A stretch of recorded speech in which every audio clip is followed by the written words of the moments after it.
Hello everyone, welcome back to my channel. So today is MRP, that is must remember point for NORCET of psychiatry. So finally mental health nursing, that is psychiatry के topic start हो गए हैं. बहुत सारे लोगों का doubt था कि साइकियाट्री जल्दी से स्टार्ट करो, सो आई हैव स्टार्टेड. सो देखो इसमें टोटल ना 6 वीडियोस आएंगी. 6 टोटल, मैंने इसको 6 पार्ट में डिवाइड किया है. सो 6 पार्ट टोटल आएंगे. Today is part 1 and last का जो पार्ट होगा, the 6th part will be based on like basically जो मेडिसिन है, इंपॉर्टेंट फार्मा जो है, साइकियाट्रिक मेडिसिन वो होंगे, प्लस ईसीटी होगा. तो 6 पार्ट में ये होगा.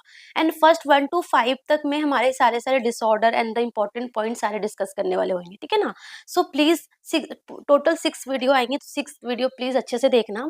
एंड दिस 6 वीडियो से आपका जो साइकियाट्री है वो लाइक मोर देन 90% अच्छे से कवर हो जाएगा. एंड आपको इसके बाद क्या करना है, आपको एमसीक्यू सॉल्व करना है. सो जिन्होंने बिल्कुल भी साइकियाट्री नहीं पढ़ा अभी तक फॉर नॉर्सेट के लिए, उनके लिए तो बेस्ट ऑप्शन है कि ये पूरा का पूरा अच्छे से पढ़ लो, आपका साइकियाट्री अच्छे से कवर हो जाएगा. एंड जिन्होंने पढ़ रखा है उनके लिए भी फायदे है, because as a kind of revision हो जाएगा. एंड जो पॉइंट इंपॉर्टेंट पॉइंट अगर उन्होंने मिस कर दिया है ड्यूरिंग देयर स्टडी, सो वो पॉइंट वो they can add in their notes. तो दोनों के लिए फायदे हैं, ठीक है ना. सो स्टार्ट करते हैं with the topic. So first हम मेंटल स्टेटस एग्जामिनेशन करते हैं. एंड बहुत शॉर्ट में पढ़ेंगे, बहुत काइंड ऑफ निमोनिक टाइप के पढ़ेंगे, सो दैट आपको तुरंत के तुरंत याद भी हो जाएगा. सो मिनी मेंटल स्टेटस एग्जामिनेशन होता है और एक हमारा होता है mental status examination, right. So mental status examination kind of की जैसे फिजिकल एग्जामिनेशन करते हैं ना, kind of mental status examination होता है फॉर साइकोलॉजिकल, ठीक है ना. सो इसमें हम बेसिकली हम क्या देखते हैं, you have to know the mnemonic, that is ASEPTIJ. क्या नाम है इसका? एसेप्टीज. सो एसेप्टीज है ना, सेप्टीज. सो एसेप्टीज में हम क्या कर रहे हैं, सबसे पहले हम अपीयरेंस एंड बिहेवियर चेक करें. लेट्स सपोज कोई आपके सामने होगा, सबसे पहले आप क्या देखोगे? Of course appearance and behaviour देखोगे. ग्रूमिंग कैसे है, आई टू आई कांटेक्ट कैसे कर रहा है, साइकोमोटर लाइक कैसे वो बोल रहा है, आई कांटेक्ट है ना, कैसे बिहेव कर रहा है. So all the things, all the appearance and the behaviour is the first component, ठीक है ना. देन हम स्पीच देखेंगे. सो पहले आपने उसको देख लिया, देन वो बोलना स्टार्ट करेगा, तो स्पीच देखेंगे. तो स्पीच में क्या होगा, like the volume, tone, coherence है ना, वो कैसे है. सो हम स्पीच देखते हैं. सो अपीयरेंस हो गया, appearance and behaviour. Then as for speech, speech में अगर प्रेसर्ड स्पीच है, बहुत जल्दी जल्दी बोल रहा है, प्रेसर्ड स्पीच बेसिकली कहाँ देखने को मिलता है? मेनिया वाले पर्सन में. सो मेनिया में प्रेसर्ड स्पीच होता है. स्लो स्पीच कहाँ होगा? डिप्रेशन वाले पेशेंट में. डिप्रेशन वाले पेशेंट में स्लो स्पीच होगा, है ना. So appearance, behaviour, then speech हो गया. Then third is the emotion. So emotion में 2 कंपोनेंट है, mood and affect. So mood मतलब कि सब्जेक्टिव, सब्जेक्टिव मतलब कि आप उससे पूछोगे हाउ आर यू फीलिंग, है ना, तो वो बोलेगा I am sad, I am happy, है ना. So that is the mood. Mood मतलब कि सब्जेक्टिव फीलिंग, वो सब्जेक्ट मतलब वो इंसान क्या बता रहा है, that is the subjective. Affect क्या है? दैट इज द ऑब्जेक्टिव, मतलब कि आप क्या ऑब्जर्व कर रहे हो by the speech, by there appearance. आप क्या ऑब्जर्व कर रहे हो कि वो सैड है, लवाइल है, कैसे है वो, है ना. So that's the affect. So affect मतलब ए ओ मतलब कि ऑब्जेक्टिव होता है. And mood MS that is subjective होता है. सो इमोशन हो गया. Then coming to perception. So perception में हाउ दे आर परसेविंग, है ना. सो फॉल्स परसेप्शन जैसे कि हेलुसिनेशन हो गया, इल्यूजन हो गया, सो वो हम चेक करेंगे, वो आगे हम पढ़ेंगे ना. सो परसेप्शन में हम हेलुसिनेशन, इल्यूजन चेक करेंगे. देन थॉट चेक करेंगे. देन इंटेलिजेंट हो गया. सो इंटेलिजेंट में मतलब कि कॉग्निशन आता है. सो कॉग्निशन में बहुत सारे कंपोनेंट्स होते हैं, जैसे कि ओरिएंटेशन चेक करेंगे, orientation to time, place and person, कि आप कहाँ पे हो, क्या नाम है आपका, ये कौन है आपके साथ. Orientation to time, place and person, ठीक है ना. And then attention and concentration. तो हम इसमें क्या करते हैं, हम बोलेंगे 100 में से 7 माइनस करो, देन जो आएगा उसमें से फिर 7 माइनस करो. So that is the attention and concentration check करते हैं. देन मेमोरी चेक करते हैं. सो मेमोरी में immediate, recent and remote memory check करते हैं. इमीडिएट मेमोरी में लेट्स सपोज आपने कुछ 3 वर्ड्स बोले, एप्पल, बनाना, ऑरेंज, एंड आप उसको रिपीट करने के लिए बोलोगे. सो that is the immediate memory हो गया. देन रिसेंट मेमोरी में हम पूछेंगे कि आफ्टर 5 मिनट्स ये 3 वर्ड फिर से बताओ, या फिर आपने सुबह क्या खाया था, दोपहर में क्या खाया था. सो that is the recent memory. Remote memory में हम लाइक कि आपका डेट ऑफ बर्थ क्या है, ये हम जैसे कि रिमोट में पूछ लिया. देन इंटेलिजेंस में हम जीके से एमसीक्यू पूछ लेंगे कि पीएम कौन है, इंडिया का पीएम कौन है. So like that. Then abstract thinking हो गया, है ना. सो हम ये कॉग्निशन में सारे कंपोनेंट्स पूछते हैं, ठीक है ना. सो कॉग्निशन मतलब इंटेलिजेंस हो गया. देन इनसाइट, इनसाइट मतलब कि वो कितना ज्यादा अवेयर है फॉर देयर डिजीज, उसको जो डिजीज है वो अवेयर है कि नहीं है ना. So that is the insight. And the judgement, judgement में कि डिसीजन मेकिंग, आप कोई भी ऐसे हाइपोथेटिकल सिचुएशन दोगे कि लेट्स सपोज यहाँ पे आग लगी है तो आप क्या करोगे, एंड यू सी कि क्या उसका डिसीजन होता है, कैसे वो जजमेंट कर रहा है। So that is the mental status examination. आपको याद कैसे करना है, एसेप्टीज। सो सबसे पहले हम अपीयरेंस एंड बिहेवियर चेक करेंगे, देन स्पीच करेंगे, then ASEPTIJ, E for emotion check करेंगे, then P is perception and T is the thinking check करेंगे, and then I is intelligence, that is cognition, then insight, then the judgement. So this all the component including in the mental status examination. ठीक है, coming to insight, insight से MCQ आ रखा है। सो insight से क्या आता है कि टोटल इसमें ना 6 मार्क्स होते हैं। इनसाइट्स के टोटल 6 कंपोनेंट होते हैं। सो वन फर्स्ट मतलब कि कंप्लीट डिनायल, वो कंप्लीट उसको बोलेगा नहीं मुझे कोई डिजीज ही नहीं है, मुझे कुछ नहीं हुआ है, मैं बिल्कुल ठीक हूँ। So that is the complete denial. B मतलब 2 नंबर का वो होगा सेकंड में, मतलब कि स्लाइट अवेयरनेस, मतलब स्लाइटली ही इज अवेयर कि हाँ मुझे कुछ तो प्रॉब्लम है। So that is slight awareness. Third में क्या होगा कि awareness plus blame on other, कुछ प्रॉब्लम तो होगा बट किसी और को ब्लेम करेगा कि ये मेरी गलती नहीं, उसकी वजह से ऐसा हुआ है। सो अवेयरनेस है यहाँ पे but blame on others. Fourth में क्या होगा, awareness but does not accept need for treatment, कि अवेयर तो है कि हाँ मुझे है बीमारी, मुझे कुछ तो डिजीज है, बट वो ट्रीटमेंट नहीं लेना चाहता है, वो ट्रीटमेंट एक्सेप्ट नहीं करेगा। एंड फिफ्थ में अवेयरनेस प्लस वो सोचेगा उसको पता भी है कि हाँ मुझे डिजीज है एंड मुझे उसके लिए ट्रीटमेंट लेनी चाहिए। सो पार्शियल, वो क्या है, पार्शियल इंसाइट है उसके अंदर। सिक्स में क्या होगा, true emotional insight, proper insight होगा, प्लस वो फ्यूचर के बारे में सोचेगा कि हाँ मुझे ट्रीटमेंट लेना है, फ्यूचर में मुझे कैसे क्या करना होगा, क्या करूँ। सो वो फ्यूचरिस्टिक्स भी होगा। सो फ्यूचरिस्टिक्स कब होगा, सिक्स्थ में। सो अगर इनसाइड 6 है, it means he is also aware about their future. ठीक है ना। सो 1 2 3 4 5 6, 1 में कंप्लीट डिनायल होगा, एंड 2 में स्लाइट अवेयरनेस हो गया, पहले तो एकदम कंप्लीटली डिनाई कर रहा था, फिर स्लाइट अवेयरनेस आया। थर्ड में अवेयरनेस के साथ साथ किसी और पे वो ब्लेम करेगा, एंड देन फोर्थ में अवेयरनेस है बट वो ट्रीटमेंट लेना नहीं चाहेगा। फिफ्थ में अवेयरनेस हो गया, ट्रीटमेंट भी लेना चाहेगा, एंड सिक्स्थ में कि उसको प्रॉपर इंसाइट है प्लस फ्यूचर के बारे में भी सोच रहा है। So that is the insight, it is also very very important. So आपका मेंटल स्टेटस एग्जामिनेशन कंप्लीट हो गया, इनसाइट कैसे चेक करते हैं वो भी कंप्लीट हो गया। Coming to cognitive function, mental mini mental status examination. So देखो दो कंपोनेंट, एक हमारा है मेंटल स्टेटस एग्जामिनेशन और दूसरा है मिनी मेंटल स्टेटस एग्जामिनेशन। सो दोनों में कंफ्यूजन नहीं होना है। ठीक है, मेंटल स्टेटस एग्जामिनेशन में हम एसेप्टीज चेक करते हैं, वो इस एएस पूरा चेक करते हैं, and mini mental status examination that is check for cognitive function check करते हैं, है ना। सो मिनी मेंटल में हम कॉग्निटिव फंक्शन चेक करते हैं। सो बेसिकली जो हमारे अल्जाइमर्स, डिमेंशिया, डिलीरियम के पेशेंट होते हैं उसमें ये बेसिकली यूज करते हैं। And the most important part is that कि इसमें टोटल 30 कंपोनेंट होता है, 30 मार्क्स होते हैं ना, टोटल 30 मार्क्स होते हैं, है ना, टोटल 30 मार्क्स होते हैं। सो 30 मार्क्स में हम क्या क्या पेशेंट से पूछते हैं, फर्स्ट हमारा ओरिएंटेशन आता है। सो ओरिएंटेशन में हम टाइम से और प्लेस से 5 एमसीक्यू जो है, 5 मार्क्स हम टाइम को देते हैं एंड 5 हम प्लेस को देते हैं। सो 5 क्वेश्चंस पूछते हैं रिलेटेड टू टाइम, कि क्या टाइम है, कौन सा डे है, कौन सा ईयर है, कौन सा मंथ है। सो इस तरीके से हम 5 जो क्वेश्चंस है वो टाइम से पूछते हैं, एंड 5 क्वेश्चंस जो है वो प्लेस से पूछते हैं, कि कौन से कंट्री में आप रहते हो, कौन से सिटी में रहते हो, कौन से हॉस्पिटल में हो, कौन से फ्लोर पे हो। सो दैट इज 5 पूछ लिया, तो टोटल 10 मार्क्स ओरिएंटेशन का होता है। देन दूसरा आता है रजिस्ट्रेशन। सो रजिस्ट्रेशन में हम 3 मार्क्स देते हैं, इसमें हम लाइक कोई भी 3 वर्ड्स बोलते हैं पेशेंट को, एंड उसको रिपीट करने के लिए बोलते हैं, जैसे कि Apple, banana, orange, and patient को उसको रिपीट करने के लिए बोलेंगे। अगर पेशेंट उसको रिपीट करेगा तो 3 मार्क्स देंगे। So that is the registration. ठीक है। थर्ड आता है हमारा अटेंशन एंड कैलकुलेशन। सो इसमें हम पेशेंट को लाइक सीरियल सब्सट्रैक्शन बोल सकते हैं, कि 100 में से 7 माइनस करो, फिर 93 में से 7 माइनस करो। सो ऐसे सीरियल सब्सट्रैक्शन हो गया, या फिर कोई वर्ड देते हैं उसको बैकवर्ड उसको प्रोनाउंस करने के लिए बोलते हैं। सो अटेंशन एंड कैलकुलेशन हो गया, 5 मार्क्स का होता है।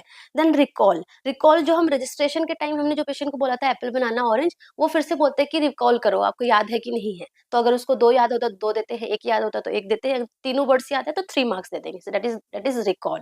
Then coming to language. So language total 9 marks का होता है। सो इसमें लाइक बहुत सारे कंपोनेंट होते हैं, जैसे कि ये 2 ऑब्जेक्ट्स दिखाएंगे, नाम पूछेंगे, इसका नाम क्या है, इसका नाम क्या है। देन 2 स्टेज कमांड फॉलो बोलेंगे, 1 सेंटेंस को रीड करने के लिए बोलेंगे, सेंटेंस रीड करके उसको फॉलो करो, है ना। So kind of that this kind of question like draw a pentagon, है ना, इंटरसेक्टिंग पेंटागन ड्रॉ करने के लिए बोलेंगे। So that is something type of question ask in the language में। सो टोटल 9 मार्क्स देते हैं। ठीक ठीक है ना। सो टोटल इस तरीके से कितने होते हैं, 30 मार्क्स का होता है।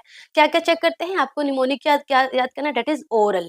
Oral L, oral that is orientation, registration, ठीक है, and A is attention and calculation, then next R is recall, and then L is the language, ठीक है ना। सो ओरल, ओरल एल, है ना। So, ऐसे याद करोगे ना तो आपको याद हो जाएगा। टोटल 30 मार्क्स का होता है। सो अगर 25 से ज्यादा है, 25 से ज्यादा अगर मिनी मेंटल स्टेटस एग्जामिनेशन में अगर 25 से ज्यादा मार्क्स आ रहे हैं, इट मीन्स नॉर्मल है, नॉर्मल कॉग्निटिव फंक्शन है, ठीक है ना। सो नॉर्मल कॉग्निटिव फंक्शन है। एंड अगर 21 से 24 के बीच में आया so mild cognitive impairment, and अगर 10 to 20 है so moderate cognitive impairment, and less than 10 को हम बोलेंगे सिवियर cognitive impairment, ठीक है ना। So that is the important thing you have to remember regarding MMSE, ठीक है ना। सो MMSE आपका कवर हो गया। Coming to the third that is the hallucination. यहाँ से every time 1 MCQ is confirm. So hallucination और एक हमारा होता है इल्यूजन। सो दोनों क्या है, फॉल्स परसेप्शन है ना। परसेप्शन अभी हमने देखा ना, इन मेंटल स्टेटस एग्जामिनेशन में हम परसेप्शन चेक करते हैं। सो परसेप्शन में एक हमारा हेलुसिनेशन होता है, एक हमारा इल्यूजन होता है। So both are false perception, both are false perception, false perception है। बट हेलुसिनेशन क्या है, in the absent of stimuli, external stimuli कुछ भी नहीं है। in the absence of external stimuli, person is perceiving something, so that is the false perception in the absence of external stimuli. and illusion में क्या है कि external stimuli present है and जो पर्सन है उसको फॉल्सली परसीव कर रहा है। जैसे कि एक डार्क रूम है, उसके अंदर कोई रोप है एंड उस रोप को वो जो पर्सन है स्नेक परसीव कर रहा है। सो दैट इज की एक्सटर्नल स्टिमुलाई तो है, दैट इज रोप, एंड उस रोप को वो स्नेक परसीव कर रहा है। So that is the illusion. But अगर उस रूम में कुछ भी नहीं है एंड पर्सन इज परसीविंग कि उस रूम के अंदर भूत है, घोस्ट है, so that is the perception, that is the hallucination. So hallucination in the absent of external stimuli and illusion is the in the present of external stimuli, है ना। So external stimuli के present में अगर false perception होगा so that is known as illusion. Hallucination in the absent of external stimuli. अब hallucination ना बहुत types के होते हैं, लाइक ऑडिटरी हो गया, विजुअल हो गया, ऑल्फैक्टरी हो गया, गस्टेटरी हो गया। उसमें आपको याद क्या करना है, सबसे पहले अगर आपको एग्जाम में आया कि most common type of hallucination that is auditory. Auditory hallucination is the most common type of hallucination. So auditory में क्या होगा, that is false perception of noise, कि कुछ उसको सुनने को मिलेगा, है ना। In the absence of external stimuli, कुछ बाहर साउंड वगैरह प्रोड्यूस नहीं हो रहा बट उसको ऐसा लगेगा वो कुछ सुन रहा है, कुछ उसको आवाज आवाज आ रही है, कुछ उसको कमेंट्री आ रही है। So that is the auditory, auditory से रिलेटेड है, ठीक है ना। विजुअल मतलब कि वो कुछ देखेगा, कुछ उसको दिखेगा, है ना, in the absent of external stimuli. So visual, like visual is related to vision, so कुछ उसको दिखेगा in the absent of external stimuli, so that is the visual hallucination. And ये बेसिकली हमारे अल्जाइमर्स डिजीज के patient में देखने को मिलता है, ठीक है ना। Coming to olfactory, so olfactory में उसको स्मेल सेंस होगा, है ना। So false perception of smell in the absence of external stimuli. So वो जो स्मेल होगा वो थोड़ा सा काइंड ऑफ मतलब पेशेंट को थोड़ा सा अच्छा नहीं लगेगा, वैसा टाइप का होगा। सो स्मेल होगा। गस्टेटरी में क्या होगा, एबनॉर्मल टेस्ट परसेप्शन होगा, टेस्ट परसेप्शन होगा ना। So gustatory related to taste. Tactile, जिसको हैप्टिक हेलुसिनेशन भी बोलते हैं, इसमें एबनॉर्मल सेंस ऑफ टच होगा, जैसे कि उसको लगेगा कोई वार्म मेरे बॉडी पे चल रहा है, कोई एबनॉर्मल टच मेरे बॉडी पे है। So that is tactile, tactile मतलब टच। सोमैटिक और विसरल हेलुसिनेशन मतलब कि something it is in their body, कि उसकी बॉडी के अंदर कुछ लाइक वॉर्म है, कुछ इंसेक्ट्स है, या फिर उसका जो ब्रेन है वो मेल्ट हो रहा है। So that is related to their body. Soma मतलब बॉडी से रिलेटेड, है ना। So that is all hallucination. ये बहुत इजी है, आपको बहुत इजीली याद हो जाएगा। देन काइनेस्थेटिक, सो काइनेस्थेटिक का मतलब है काइनेटिक, रिलेटेड टू मूविंग, है ना। सो उसको लगेगा कि वो उड़ रहा है ना, उड़ रहा है, कुछ घूम रहा है, कुछ उड़ रही है ना। सो रिलेटेड टू काइनेटिक से रिलेटेड होगा। Then two very very important, that is hypnagogic hallucination and hypnopompic hallucination. So hypnagogic क्या होता है, हिप्नागोगिक में देखो गो आ रहा है ना, go, hypnagogic. So occur while going to sleep, so during sleeping, जब वो स्लीपिंग के फेस में होता है, सो हिप्नागोगिक हेलुसिनेशन अकर। एंड हिप्नापोम्पिक मतलब कि occur while wake up from the sleep, है ना। सो जब जगेंगे तब हिप्नापोम्पिक होगा। एंड हिप्नागोगिक में गो आ रहा है, सो गोइंग टू स्लीप के टाइम हेलुसिनेशन होगा। And it is basically seen in narcolepsy, जो स्लीप डिसऑर्डर होते हैं ना। सो नार्कोलेप्सी में ये हिप्नागोगिक और हिप्नापोम्पिक देखने को मिलता है। And drug of choice for narcolepsy is modafinil, modafinil. Modafinil, ठीक है ना। So that is all about हमारा हेलुसिनेशन। बहुत सिंपल था। बेसिकली आपको हेलुसिनेशन का डेफिनेशन याद करना है, इल्यूजन का डेफिनेशन याद करना है, एंड ऑडिटरी मतलब सुनने से, टैक्टाइल मतलब टच हो गया, विजुअल मतलब देखने से हो गया। सो वैसे ही आपको हेलुसिनेशन हो जाएगा, समझ में आ जाएगा, ठीक है ना। Coming to the disorder of thought, and this is something the very important, like every time, you can say every time in the pre or means, one MCQ come from this topic only. So this slide is something very important. एक MCQ तो यहाँ से आना ही आना है. So disorder of thought है ना, so thought disorder में like stream में problem हो सकता है, form में problem हो सकता है, content या फिर possession में हो सकता है. So disorder of stream, so stream का मतलब क्या होता है? stream, आपको स्ट्रीम वर्ड सुन के ही क्या लग रहा है? स्ट्रीम मतलब समथिंग की फ्लो हो रहा है, speed and flow. So speed and flow of thought में अगर प्रॉब्लम होगा तो हम उसको disorder of stream of thought बोलते हैं। सो मतलब flow of thought. So flow of thought में like flight of ideas, pressure of speech, thought retardation और थॉट ब्लॉक हो सकता है। So flight of idea, so flight of idea में क्या होगा? रैपिड रैपिड थॉट आएंगे फ्रॉम लाइक, जो पेशेंट है रैपिड शिफ्टिंग होगा from one topic to another. So rapid shifting from topic to topic, है ना, बहुत रैपिडली शिफ्टिंग होगा। So that is the flight of ideas, है ना। And it is basically seen in mania patient. Very very important, frequently asked question कि flight of ideas कहाँ पे देखने को मिलते हैं? इन मैनिया पेशेंट में। Rapidly like from topic to topic वो जंप होंगे, मैंने ये खाया, खाना बहुत टेस्टी था, खाना वहां से आया था, ये ऐसा था वैसा था, रैपिडली शिफ्ट होंगे। That is the flight of idea. Pressure of speech, so pressure of speech मतलब कि प्रेशर, बहुत ज्यादा प्रेशर, इतना जल्दी बोलेगा, the volume, the tone is very fast, you can't perceive. Like आपने पूछा how are you, I am feeling good, मैंने रात को सोया नहीं, मैंने बात किया, मेरे फ्रेंड आए थे, वो ये लेके आए थे, इतनी जल्दी जल्दी बोलेगा। So you can't like make the connection कि क्या बोलना चाह रहा है ना। And the tone is also very high, है ना, बहुत प्रेशराइज्ड होगा। सो pressure of speech again it is seen in the mania patient. So flight of ideas, pressure of speech and the thought retardation और thought block. So thought retardation like बहुत slowly thoughts आएंगे। thought block मतलब कि in between the sentence वो stop हो जाएगा। so that is a thought block.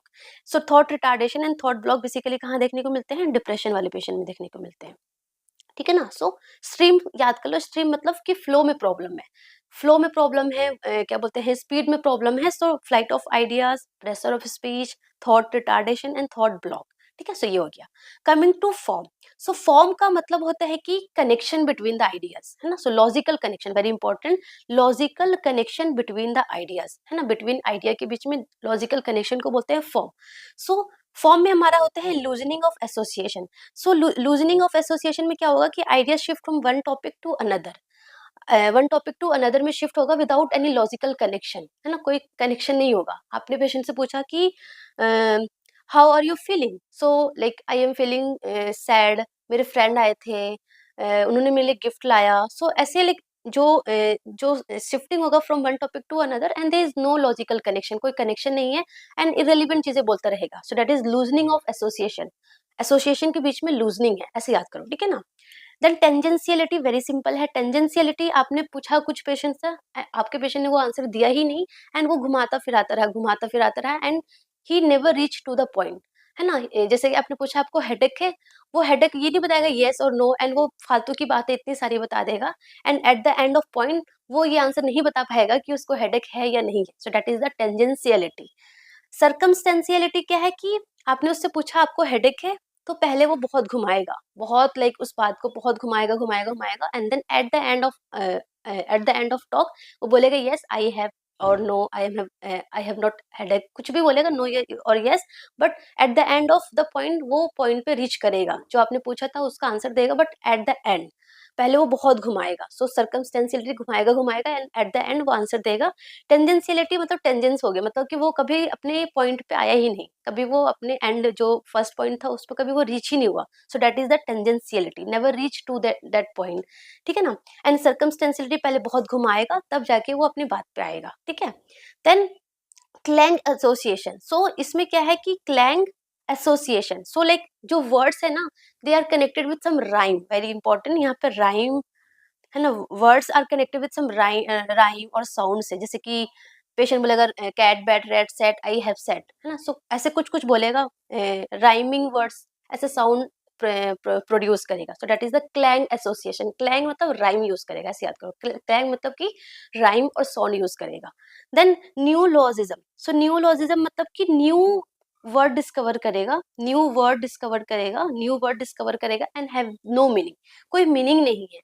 एक पेंसियलिटीज मतलब कोई मीनिंग नहीं है, वो खुद से उसने वो वर्ड डिस्कवर किया है, एंड हैविंग नो वर्ड, है ना। सो न्यू मतलब न्यू वर्ड डिस्कवर करेगा बट हैव नो वर्ड्स, कोई उसका मीनिंग नहीं होगा, कोई वर्ड्स नहीं होंगे, ठीक है ना, कोई मीनिंग नहीं होगा।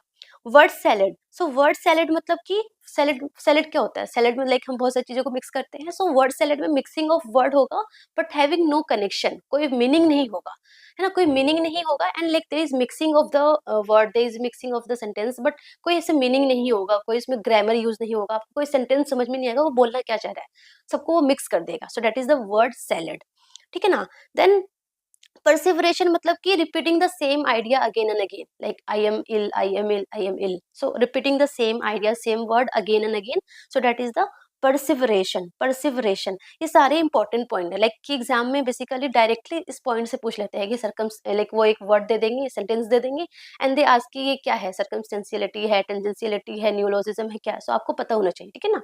perseveration में रिपीटिंग द आइडियाज और द वर्ड और the sentence again and again, so that is the perseverate, ठीक है। Then derailment, derailment, derailment is like कि patient having the loosening of association, मतलब डिरेलमेंट और लूजनिंग ऑफ एसोसिएशन दोनों same ही है, डिरेलमेंट और ज्यादा फास्ट हो जाएगा, सो पेशेंट एकदम डिरेल हो जाएगा, अलग ही रास्ते पे चला जाएगा, है ना, आपने पूछा कुछ और कहीं और चला गया, सो दैट इज द डिरेलमेंट, ठीक है। लोको, लोको क्लोनिया, सो लोको क्लोनिया में मतलब लास्ट सिलेबस को बार बार रिपीट करेगा, लोको क्लोनिया मतलब लास्ट सिलेबस जो होता है ना उसको बार बार रिपीट करेगा, जैसे कि डॉक्टर, डॉक्टर, टर टर टर, सो ऐसे लास्ट सिलेबस को बार बार रिपीट करेगा, लास्ट सिलेबस रिपीट करेगा, है ना, so that is the logoclonia. Pro prolixity का मतलब है कि ओवर डिटेल स्पीच, पहले वो बहुत ज्यादा डिटेलिंग करेगा, है ना, तो प्रोलिक्सिटी और circumstantiality both are kind of same, मतलब आप प्रोलिक्सिटी को आप सर्कमस्टेंशियलिटी की तरह ही बोल सकते हो, बट इन प्रोलिक्सिटी में और ज्यादा डिटेल एक्सप्लेनेशन देगा। आपने उसको हेडेक पूछा है तो पहले वो बहुत 10 मिनट तक बातें करेगा, कुछ भी ऐसे इरेलीवेंट चीजें बातें करेगा, देन वो लास्ट में बोलेगा यस आई हैव हेडेक। तो प्रोलिक्सिटी एंड सर्कमस्टेंशियलिटी बोथ आर सेम कि मतलब एक पॉइंट पे वापस से वो आएगा बट बहुत डिटेल आंसर देगा पहले। सो सर्कमस्टेंशियलिटी में थोड़ा कम डिटेलिंग करेगा एंड प्रोलिक्सिटी में और ज्यादा और प्रोलॉन्ग करेगा, ऐसे याद कर लो, और प्रोलॉन्ग करेगा, so that is the prolixity. Then palilalia, so palilalia में क्या होता है, पेलीलेलिया का मतलब होता है कि सेम वर्ड रिपीट, मतलब सेम ओन वर्ड, खुद का word repeating again and again, so same own word repeating again and again, है ना। सो जैसे कि आपने पूछा what is your name, Ravi, कहाँ से आए हो आप, रवि, क्या खाया आपने, रवि, सो सेम वर्ड को बार बार रिपीट कर रहा है, या I am ill, I am ill, I am ill, so like that same word को बार बार रिपीट कर रहा है, सो दैट इज पहली ले लिया। सो ये हमारे form disorder of thought in the form की logical connection between the ideas, है ना, so that is the form. Then कुछ होता है कंटेंट में प्रॉब्लम, कंटेंट मतलब कि व्हाट दे आर थिंकिंग, मतलब कि थिंकिंग के कंटेंट में क्या क्या है, थॉट के कंटेंट में क्या प्रॉब्लम है, what they are thinking, so that is the content. तो डिल्यूजन हो सकता है, ऑब्सेशन हो सकता है, फोबिया हो सकता है, so that is the content में problem. Coming to possession, so possession मतलब कि कौन पोजेस कर रहा है, उसके थॉट को कौन पोजेस कर रहा है, कौन कंट्रोल कर रहा है, दैट इज द पोजेशन, मतलब कि who are controlling their thought, है ना। सो थॉट इंसर्शन में वो क्या बोलेगा कि somebody is putting the thought or ideas in my mind, ये मेरे नहीं है, somebody is putting inside my, so somebody is inserting, so that is a thought insertion। Thought withdrawal मतलब कि somebody is withdrawing my ideas, so that is the withdraw, है ना, somebody is withdrawing my thought, somebody is withdrawing my ideas from my mind, so that is withdraw, thought withdrawal। Thought broadcasting में क्या होगा कि वो बोलेगा कि मेरे जो थॉट है वो ब्रॉडकास्टेड हो रहा है, सबको पता चल रहा है, टीवी पे, न्यूज़पेपर पे आ रहा है, so that is the thought broadcast हो रहा है। एंड थॉट कंट्रोल में क्या है कि somebody is controlling my mind, somebody is controlling my thought, ये मेरे थॉट नहीं, somebody is controlling, so that is the thought insertion, withdrawal, broadcasting and the control। ठीक है, सो ये हमारे डिसऑर्डर ऑफ थॉट्स है, हम डिल्यूजन, ऑब्सेशन, फोबिया बाद में पढ़ेंगे, ठीक है ना। सो ये हमारा हो गया, ये पॉइंट्स बहुत इंपॉर्टेंट है, प्लीज अच्छे से याद करना, इससे रिलेटेड एमसीक्यू जरूर सॉल्व करना। Coming to delusion, so delusion में क्या है, डिल्यूजन क्या होता है, delusion is the false, fix firm belief या अनशेकेबल बिलीफ आपने सुना होगा. सो फॉल्स है, फिक्स्ड है, फर्म बिलीफ है, that is not based on reality, reality पे बेस्ड नहीं है, एंड कल्चरली ये एक्सेप्टेड भी नहीं है. So that's why it is false, fixed, unshakable belief. So that is known as delusion. So delusion में जैसे कि हमने हेलुसिनेशन पढ़ा, auditory hallucination is the most common hallucination. ऐसे ही अगर आपसे एग्जाम में आए कि most common type of delusion, so delusion of persecution और persecutory delusion is the most common type of delusion. ठीक है ना. सो परसिक्यूटरी में क्या होगा ना, डिल्यूजन ऑफ परसिक्यूशन का मतलब क्या है कि he or she having the false fixed firm belief that somebody is harming or spy or plotting against them, है ना. सब कोई उसको मारना चाहता है तो वो बोलेगा कि somebody is mixing poison in my food. So that is the example of delusion of persecution. Persecution मतलब उसको शक है, लोगों पे शक है, ऐसे याद कर लो. Persecution मतलब लोगों पे शक है. So delusion of persecution. Then delusion of reference. So delusion of reference मतलब कि referring the person having the false fixed firm belief that somebody is referring or talking about me, है ना. वो जो टीवी पे जो न्यूज़पेपर चला वो मेरे बारे में है, वो दोनों जो बात कर रहे हैं ना वो मेरे बारे में बातें कर रहे हैं. सो उसको लगेगा सब कोई मेरे को ही रेफर कर रहे हैं. So delusion of reference, everybody is referring to me, referring to me. So reference, referring, ऐसे याद करना है. ठीक है ना. Then delusion of grandiosity. So grandiose मतलब बड़ा, एकदम बड़ा चढ़ा. सो उसको लगेगा कि that the false fixed firm belief that I am very rich, है ना. सो स्पेशल, मेरे पास कुछ स्पेशल पावर है, स्पेशल वेल्थ है, मेरे पास एक स्पेशल आइडेंटिटी है या फिर इम्पोर्टेंस है, जैसे कि आई एम अ गॉड, सीधा बोल देगा मैं गॉड हूँ. या फिर I have connection with PM Modi, मैं पीएम मोदी से डेली बातें करता हूँ, है ना. I have connection with God, मैं गॉड से बात करता हूँ. सो ऐसे लाइक मेरे को लाइक सलमान खान से मेरी बातें होती रहती है. सो ऐसे मतलब कि कोई इंपॉर्टेंट पर्सन हो गया, या फिर मेरे पास बहुत, मैं आई एम वेरी रिच. सो इस तरीके को स्पेशल पावर है, स्पेशल वेल्थ है, स्पेशल कनेक्शन है. So that is the grandiosity. अपने आप को बहुत ग्रैंड समझेगा, है ना. तो ऐसे याद करो तो याद रहेगा, अपने आप को बहुत ग्रैंड समझेगा.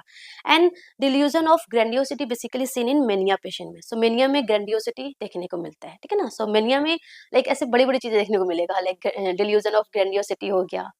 फिर हमने थॉट वाले पढ़े थे. So like flight of ideas देखने को मिलेगा, प्रेशर स्पीच देखने को मिलेगा. सो that is all seen in the mania patient. अगर आपने कभी मेनिया पेशेंट से बातें किया होगा तो आप you can realize this all the things, right.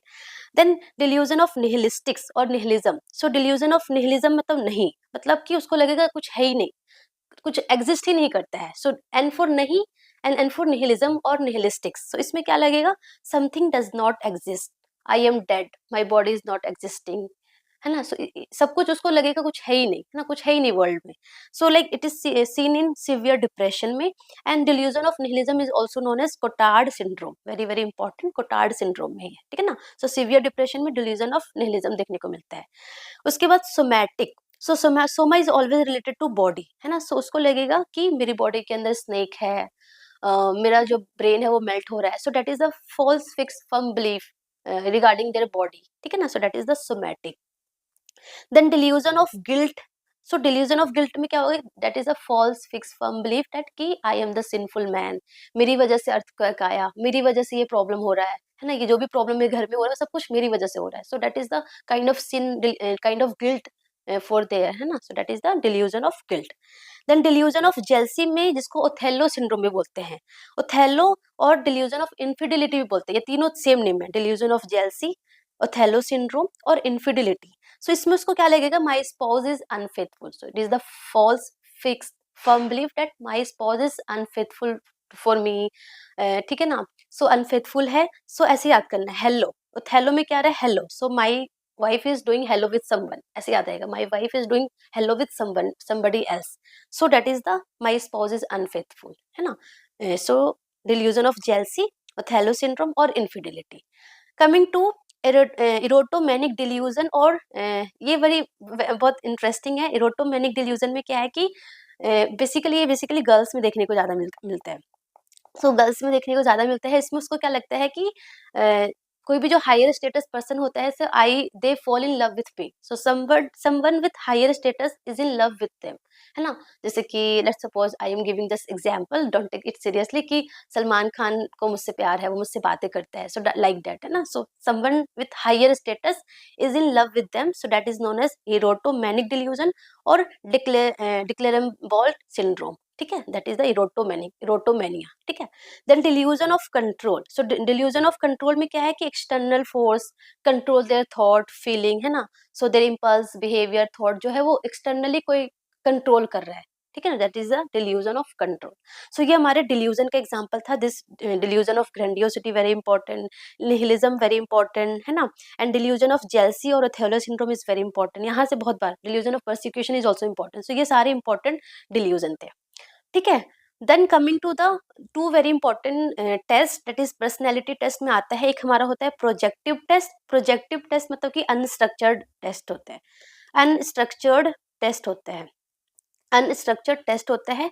इसके एग्जाम्पल बेसिकली आपको याद करना है, इतने डिटेल में नहीं जाना, इसके एग्जाम्पल से डायरेक्टली आता है। सो पर्सनैलिटी टेस्ट में एक हमारा प्रोजेक्टिव होता है, एक हमारा ऑब्जेक्टिव होता है।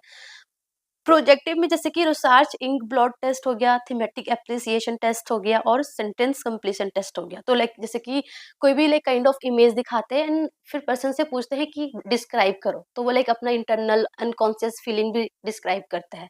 So that is the unstructured है ना, अनस्ट्रक्चर्ड है। ऑब्जेक्टिव में क्या है, that is the structured questions होते हैं with fixed response like true false yes no kind of, तो ये स्ट्रक्चर्ड होते हैं।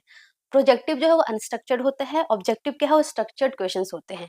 एंड ऑब्जेक्टिव पर्सनैलिटी टेस्ट का एग्जांपल क्या है, that is Minnesota multiphasic personality inventory, है ना, so MMPI, that is Minnesota multiphasic personality inventory, very very important. So ये दो टेस्ट मतलब एग्जाम में आ रखे थे, so that's why I have written their projective test and objective test, उसके एग्जांपल, इससे ज्यादा डिटेलिंग नहीं जानी है आपको, ठीक है ना। Coming to some other thing, that is कि id ego and super ego के बीच में आपको एक डिफ्रेंसिएशन पता होना चाहिए, right. So id ego and super ego जो है that is given by the Freud, that is the structure of personality. Structure of personality में हमारे ईड ईगो और सुपर ईगो आता है and it is given by the Freud. तो Freud is very important person in the psychology, बहुत सारे उन्होंने theory and all दिया था फ्रूड मैन ने। सो फ्रूड ने दिया id ego and super ego. So id जो है ना, id, the id is present since birth, जैसे ही बेबी बॉर्न होता है id is present, so that is the primitive होता है, प्राइमरी होता है, प्राइमेटिव होता है and it is the unconscious part of the personality, ठीक है ना, and it is based on pleasure principle पे। जो ईड है वो प्लेजर प्रिंसिपल पे डिपेंड करता है, इमीडिएट चाहिए उसको हर चीज को, जैसे कि बेबी को भूख लगती है, when the baby is hungry feeling hungry, वो क्या करता है, क्राई करता है, सो दैट इज ईड, है ना। सो प्लेजर प्रिंसिपल पे बेस्ड है, इमीडिएट उसको चाहिए, इमीडिएट सेटिस्फेक्शन चाहिए, so that is the id. Ego क्या है, ईगो जो है आफ्टर बर्थ ये डेवलप होता है, आफ्टर बर्थ डेवलप होता है and it is work on the reality principle पे वर्क करता है। एंड यहाँ पे थोड़ा सा logical and practical part of personality है। सो लॉजिकल एंड प्रैक्टिकल है, so that's why it is conscious है, कॉन्शियस पे डिपेंड करता है, ये अनकॉन्शियस नहीं होता है। एंड ईगो जो है ना वो ईड और सुपर ईगो को बैलेंस करके रखते हैं, सो ठीक है, so that is the ego. So let suppose क्या है, ईड का एग्जांपल देती हूँ, जैसे कि एक पर्सन है, उसने डाइटिंग की है तो उसको केक खाने का मन करेगा, तो डेट इज कि इमिडिएटली उसको केक चाहिए, चाहिए ही चाहिए, सो डेट इज ईड, ठीक है। बट ईगो क्या बोलेगा, नहीं केक नहीं खा सकते क्योंकि तुम डाइटिंग पे हो, तो वो क्या करेगा, थोड़ा सा स्मॉल पीस ऑफ केक खा लेगा, है ना। सो मतलब कि प्रैक्टिकल चलेगा, लॉजिकल एंड प्रैक्टिकल चलेगा, so that is ego. Superego क्या है, superego is based on the moral principle. Moral principle means कि it is conscience, it is conscience पे बेस्ड है, मतलब कि what is right what is wrong उस पे बेस्ड है, कि ये सही नहीं है ये गलत है, मतलब मोरल प्रिंसिपल पर बेस्ड है, ठीक है ना। And it is basically develop after 5 years of age, है ना, तो आफ्टर 5 years के बाद ही सुपर ईगो डेवलप होता है। And it is partly conscious होता है। एंड जैसे कि अगर मैं आपको एक एग्जांपल दे दूं, कि जैसे कि लेट सपोज टेबल है, टेबल पे ये पेन पेन रखा है, सो ईड क्या बोलेगा, इसको ले लो, इसको ले लो और अपने पास रख लो, सो दैट इज ईड, ठीक है। सुपर ईगो क्या बोलेगा, नहीं आपने ये पेन लिया, दैट इज स्टीलिंग, आप पेन को चुरा रहे हो, that is not right, it is wrong, so आपका सुपर ईगो ये बोलेगा। ईगो क्या बोलेगा कि ठीक है आपने पेन चुरा लिया है, वापस से जाके उसको वहीं पे रख दो, या जिसकी है उसको लौटा दो, सो that is your ego. So ego क्या कर रहा है, ईड और सुपर ईगो को बैलेंस करके रख रहा है, so that is the ego. Ego and super ego, id pleasure principle, ego जो है वो रियलिटी प्रिंसिपल पे है, एंड सुपर ईगो जो है मोरल प्रिंसिपल पे है, क्या राइट है क्या रॉन्ग है उस पे डिपेंड करता है, ठीक है ना। सो ये आपको डिफरेंस पता होना चाहिए। Then coming to some definition, जहां से एमसीक्यू आते हैं, so that is transference, transference and counter transference. So transference में क्या होता है कि patient having like love anger some feeling for the therapist, ठीक है ना। So patient feeling for therapist very important. So patient को फीलिंग है लाइक लव हो सकता है, एंगर हो सकता है, कुछ भी इश्यूज हो सकता है फॉर थेरेपिस्ट के लिए। सो पेशेंट को थेरेपिस्ट के लिए फीलिंग है, so that is the transference. Counter transference में क्या होगा, ऑपोजिट होगा। थेरेपिस्ट को, डॉक्टर या नर्स जो भी है उसको पेशेंट के लिए फीलिंग है, तो वो पेशेंट के लिए ओवर कंसर्न हो जाएगा, they fall in love with him और her. So that is the counter transference, है ना। सो थेरेपिस्ट को पेशेंट के लिए फीलिंग है। सो ये इंपॉर्टेंट डेफिनेशन आपको पता होना चाहिए। देन पैरापरेक्सिस, देखो ये जो डेफिनेशन जो मैंने लिखा है ना, in psychiatry definition is something very very important, directly MCQ definition से आ जाता है। So that's why I have written this all the definition. Parapraxis में क्या होता है, that is the slipping of tongue. बोलते हैं ना मेरा टंग स्लिप हो गया, मैंने जानबूझ के नहीं बोला, because of my tongue slip ये बोल दिया मैंने। So parapraxis, parapraxis is the slip of tongue और mistake in the speech, that is the parapraxis. Then एक हमारा होता है पॉजिटिव रीइंफोर्समेंट, एक होता है हमारा negative reinforcement. So positive reinforcement में क्या होता है, adding a pleasant stimulus to increase the behaviour. Positive मतलब कि रीइंफोर्समेंट का मतलब ही होता है बिहेवियर को इंक्रीज करना। तो पॉजिटिव में हम पॉजिटिव स्टिमुलस देंगे, जो स्टिमुलस है वो प्लेजेंट स्टिमुलस देंगे, सो दैट जो बिहेवियर है वो इंक्रीज हो जाए। जैसे कि कोई बच्चा है स्कूल में वो अच्छे मार्क्स लाया है, तो हम उसको चॉकलेट दे देंगे, चॉकलेट देंगे, so that that chocolate is the pleasant thing, कि सो दैट बच्चा और ज्यादा मोटिवेट होकर और अच्छे मार्क्स लाए, है ना। और ये जो अच्छे मार्क्स इज द बिहेवियर और अच्छे मार्क्स लाए। So that is the adding a pleasant stimulus to increase the behaviour, that is the positive reinforcement. Negative reinforcement क्या है, ये भी हम बिहेवियर को इंक्रीज करने के लिए ही करेंगे, बट यहाँ पे हम अनप्लेजेंट स्टिमुलस को रिमूव करेंगे। लेट्स सपोज बच्चे ने अच्छे मार्क्स लाया, तो हम क्या करेंगे, बच्चों को थोड़ा होमवर्क कम कर देंगे, थोड़ा होमवर्क कम कर देंगे। होमवर्क कम करना is the unpleasant thing, unpleasant thing को हमने कम कर दिया, सो दैट उस और अच्छे मार्क्स लाए, ठीक है ना। सो बोथ पॉजिटिव रीइंफोर्समेंट हो या नेगेटिव रीइंफोर्समेंट हो, हम क्यों कर रहे हैं, बिहेवियर को इंक्रीज करने के लिए कर रहे हैं, वेरी वेरी इंपॉर्टेंट थिंग, ठीक है ना। एक हमारा होता है पनिशमेंट। सो पनिशमेंट में क्या होता है, पनिशमेंट में हम अनप्लेजेंट कॉन्सिक्वेंस या फिर removing the pleasant stimulus to decrease the behaviour, है ना। सो लेट्स सपोज इसका मैं एग्जांपल देती हूँ कि बच्चे ने कुछ मिसबिहेव किया, बच्चे ने कुछ मिसबिहेव किया, तो आपने क्या किया कि आपने उसको ज्यादा होमवर्क दे दिया, ज्यादा होमवर्क दे दिया, अनप्लेजेंट थिंग ऐड कर दिया, या फिर आपने कुछ भी अनप्लेजेंट थिंग ऐड कर दिया, बच्चे ने मार्क्स कम लाया था, तो या फिर मिसबिहेव किया था, तो नेक्स्ट टाइम से वो जो मिसबिहेविंग जो बिहेवियर है वो डिक्रीज करेगा। सो यहाँ पे पनिशमेंट हम क्यों कर रहे हैं, to decrease the behaviour. Reinforcement क्यों कर रहे थे, बिहेवियर को इंक्रीज करने के लिए। पनिशमेंट क्यों कर रहे हैं, बिहेवियर को डिक्रीज करने के लिए। या तो हम प्लेजेंट स्टिमुलस को ही रिमूव कर देंगे, या फिर अनप्लेजेंट थिंग को ऐड कर देंगे, so that is the punishment. उसके अलावा एक्सटिंक्शन क्या होता है, एक्सटिंक्शन होता है gradual disappearance of behaviour when reinforcement is stop. So इसमें बेसिकली क्या है, जैसे कि कोई अटेंशन सीकिंग बिहेवियर जो पेशेंट है वो कुछ कर रहा है, कुछ बिहेवियर ऐसा कर रहा है, आप उसको ध्यान नहीं दे रहे, सो धीरे धीरे क्या होगा, जो उसका अटेंशन सीकिंग बिहेवियर वो धीरे धीरे डिक्रीज हो जाएगा। सो that is the gradual disappearance of behavior when reinforcement is stopped, so that is the extinction। so ये तीनों definition आपको पता होना चाहिए, reinforcement, positive, negative and punishment and the extinction, ठीक है। And the last of that part 1 video, that is the Maslow's hierarchy of needs. So Maslow's hierarchy of need given by the Maslow's, उन्होंने क्या बोला कि हमारी जो need है वो फ्रॉम बॉटम से अपर तक जाती है। सो पहले बॉटम वाली नीड सेटिस्फाइड होगी, देन हम अपर लेवल के लिए सोचेंगे, है ना। तो physiological need first, then safety need, then love and belongings, then esteem, then self actualisation, that is the highest potential, है ना, जिसमें जो पर्सन है वो फुल्ली सेटिस्फाइड हो जाएगा।